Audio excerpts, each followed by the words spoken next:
I know you presented a treatment for Metal Gear Solid that was ultimately turned down, the movie, and and recently you've been picked up to adapt Lost Planet, but is there any other game out there that you'd love to have a part in taking to the big screen? Well, there's a lot of games that I love. I think Assassin's Creed, for example, would make a great movie. Mm-hmm. It'd be interesting to see what could be done with a Grand Theft Auto movie, I suppose. Yeah. Although those are pretty good movies in and of themselves. Oh, hey, in fact, I just went to my door and found another copy of the Lost Planet artwork book to inspire me. So wow. That's the beauty of my job. People just drop off cool books on your doorstep. But yeah, I don't know of any other games that I would want to adapt. Really, I don't really think of things that way.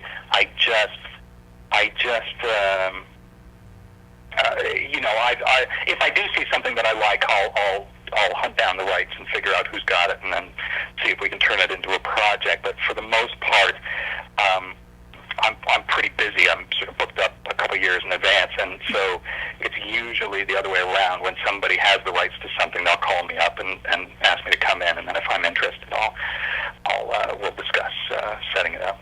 Yeah. Now, I want to get into talking about Metal Gear Solid 4 for a minute. Me too.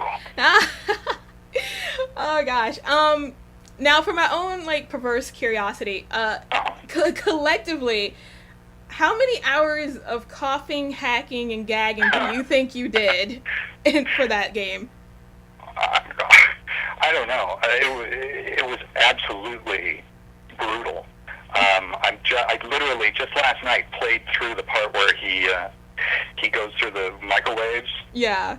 And towards the end of the game, and he's just absolutely at the end of his life, essentially, and it made me ill just listening to it. I mean, it was. People ask me, well, do they just have a library of you grunting and barfing and getting shot or whatever? And the answer is no. We do all of that stuff fresh every single time. Right. And I don't know how many hours. Straight, I couldn't even tell you, 10, 20. Wow. We recorded that game from February to October of last year. To give you an idea how long the entire game took, and out of that, just the horrible hacking and wheezing. Yeah. It would come and go. Like what they'll do. Actually, this is an exclusive for you. I don't think I've ever told anybody this, but I get the hiccups if I do too many strike sounds or I start to get the hiccups. So Chris Zimmerman, who's the English voice director for all the Metal Gear so far, keeps all that stuff, all the really brutal physical stuff, until the end of each session. So we'll go through, we'll do 3.5 hours of voicing and then half an hour of just, getting punched or barfing or getting electrocuted. Right. Which I know you personally hate, the vomiting and the electrocution and... I don't hate it. I mean,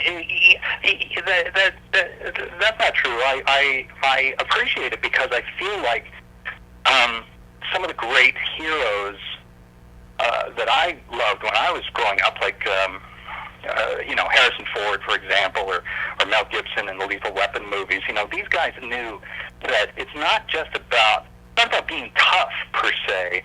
It's about illustrating the amount of pain that the character can go through that makes him heroic. So, whereas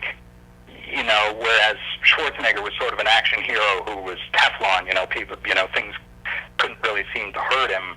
Mm-hmm. Harrison Ford would get just beaten up and show it. You'd see that pain on his face. So I think it's really important to see how human Snake is. That's a big part of making it real for people. And so I do appreciate that, but that is the one part that is really tough on my body and on my voice. Yeah. Well, I mean, I have to say, Metal Gear Solid 4 is such a beautiful and amazing game. Oh, and you... I'm I didn't create it, but I tend to agree. It's pretty amazing. Yeah, and it's astounding what they did. It really is. And you, Quentin, and Christopher all owe me boxes of Kleenex. Christopher maybe 2. Maybe he owes me 2. But I know, it's sad, eh? I know. Everything that happens to Raiden and Otacon, and although I don't understand, and I'll probably get in trouble for this, but as well, but I don't understand why Otacon was so worked up over Naomi, who all she ever did was inject people with fox dye and screw people over, and then she sort of brushes his hand once, and then he's all busted up over her dying. I didn't really understand that, but you know, me either, and I think it was like one of those things I didn't understand. Along with, and I hope I'm not being too spoilerific here, but the whole Meryl and Johnny hookup. Oh my God, and that made me mad. I had to watch that whole thing, and I'm like, oh yeah, great. Well, I'm getting microwaved. Thanks. Yeah, exactly. It was complete bullshit to me. That was just my opinion.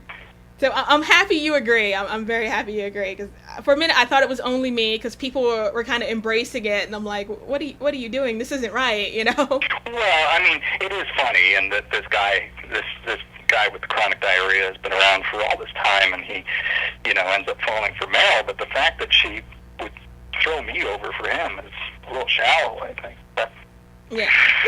C'est la vie. Snake wasn't meant to last anyway. So yeah. Sad but true. Now, you're probably not a very shy person, but do you find that process and atmosphere of doing voice acting intimidating at all? Being in the booth and kind of closed in and everything. No, no, doing voice acting.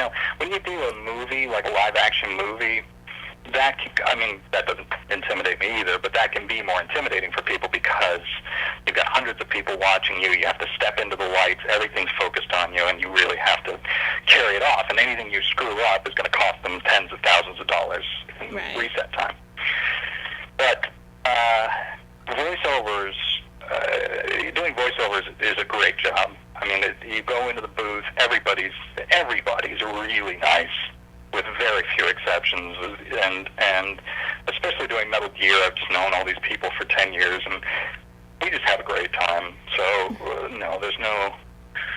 And plus, I've been playing the character for so long that I have a grip on how I like to play him. So, we don't even... Chris, English voice director, and I don't even barely speak anymore. She just goes, can you give it... Just... Can you make it more snaky? I go, you got it. And off we go. Oh, man, that's great. Yeah, it's fun. No, there's no doubt in my mind that Solid Snake is a part of you after voicing him for 10 years. Have you ever found yourself saying or doing things that you thought Snake might? Yeah. Well, I found that as I get older and a little more curmudgeonly, that the voice tends to creep in a little more in my daily life. And I try not to act like him, because that'll really get you in trouble. But but he and I do have similar personalities in many ways, and so yeah, I think I'm slowly becoming Solid Snake in my real life. That's fantastic, because I was actually going to ask too, like, how do you think Solid Snake would translate to real life, like, not in a movie sense, but in an actual, human being living his life, Well, I think he'd be like he is, I think there are those guys out there that these special forces guys who, and being in the special forces is primarily, a young man's game, and so you train these guys to fight and kill and do all these extraordinary things, and they have these amazing adventures. I have a good friend who's an Army Ranger, and who's been through all this stuff, and I think, afterwards there's this strange sense of having seen a side of the world that most people don't get to see, that most people don't want to see, and sort of being saddled with that knowledge and the knowledge that people don't really understand you. So I think for the most part, those guys, tend. I mean, I don't want to generalize. I'm just talking here, but I think they tend to live their lives quietly and calmly, or they go crazy and fall apart. Yeah. That's your other option. So I think that's what. So I think it's very what Mr. Kojima did with him by sending him out to Alaska and saying, "Okay, I'm going to retire. I'm just going to go up to the middle of nowhere and hang out with my dogs." I think that's